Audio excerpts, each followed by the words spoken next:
Hi welcome back to my channel. ఈరోజు వీడియోలో ఎప్పుడు చేసుకునే విధంగా కాకుండా కొంచెం డిఫరెంట్గా పాలకూర ఉల్లికారం కర్రీ ప్రిపరేషన్ చూద్దాము. దానికి కావలసిన ఇంగ్రీడియంట్స్ చాలా తక్కువగానే ఉన్నాయి. దానికి ఆయిల్ 5 స్పూన్లు, ఆవాలు 1/2 స్పూను, జీలకర్ర, ఎండుమిరపకాయలు, పాలకూర, ఉల్లిపాయలు 2, ధనియాల పౌడర్, తెల్లగడ్డలు, జీలకర్ర, ఉప్పు 1 టీ స్పూను, కారము. ఇవి కావలసిన పదార్థాలు. ముందుగా సాల్ట్ వాటర్లో కడిగి పెట్టుకున్న పాలకూరను సన్నగా కట్ చేసి పెట్టుకోవాలి. అలాగే ఆనియన్స్ కూడా కట్ చేసుకోవాలి. వెల్లుల్లి కూడా ఒలిచి ఉంచుకోవాలి.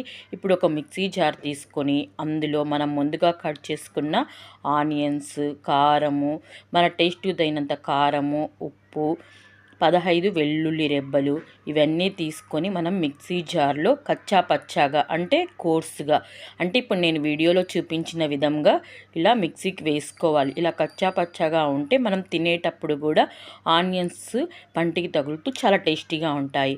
ఇప్పుడు పొయ్యి మీద బాండీ పెట్టుకొని ఆయిల్ వేసుకొని, నేను కోకోనట్ ఆయిల్ యూజ్ చేశాను. మీరు మామూలు నార్మల్ ఆయిల్ యూజ్ చేయొచ్చు. ఇప్పుడు ఆయిల్ హీట్ అయిన తర్వాత ఆవాలు, జీలకర్ర, కరివేపాకు, ఎండుమిర్చి యాడ్ చేసుకోవాలి.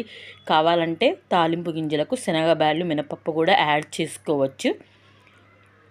ఇప్పుడు ఇవి కొద్దిగా ఫ్రై అయినాక ముందుగా కడిగి పెట్టుకున్న పాలకూర, 2 కట్టల పాలకూర, నేను 2 వ్యక్తులకు 2 పాలకూర కట్టలు తీసుకున్నాను. మీరు కావాలంటే ఎక్స్ట్రా యాడ్ చేసుకోవచ్చు.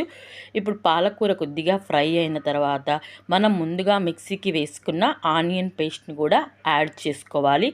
ఇలా ఆనియన్ పేస్ట్ను యాడ్ చేసుకొని సన్నని మంటపై మూత పెట్టి ఆవిరితో ఉడికించుకోవాలి. ఇక్కడ ఎటువంటి వాటర్ యాడ్ చేయాల్సిన అవసరం లేదు. ఆకుకూర చాలా ఫాస్ట్గానే ఉడికిపోతుంది. పాలకూరలో ఎన్నో పోషక విలువలు ఉన్నాయి. బ్లడ్ కూడా ఇంప్రూవ్ అవుతుంది.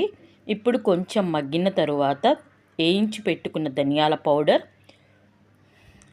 ఫ్రై చేసిన జీలకర్ర పౌడర్ 1/2 స్పూన్ వేసి అంతా కర్రీకి పట్టే విధంగా ఇలా కలదిప్పుకోవాలి. ఇప్పుడు మరలా మూత పెట్టుకొని మగ్గించుకోవాలి. ఇది జొన్న రొట్టెలోకి, వేడివేడి అన్నంలోకి, చపాతీలోకి ఈ కర్రీ కాంబినేషన్గా చాలా బాగుంటుంది. ఇంటర్మీడియట్ ఫాస్టింగ్ చేసే వాళ్ళకు కూడా డైలీ ఆకుకూర తీసుకోవాలి కదా బ్యాలెన్సింగ్గా, వాళ్ళకు కూడా చాలా బాగుంటుంది. Thank you for watching this video.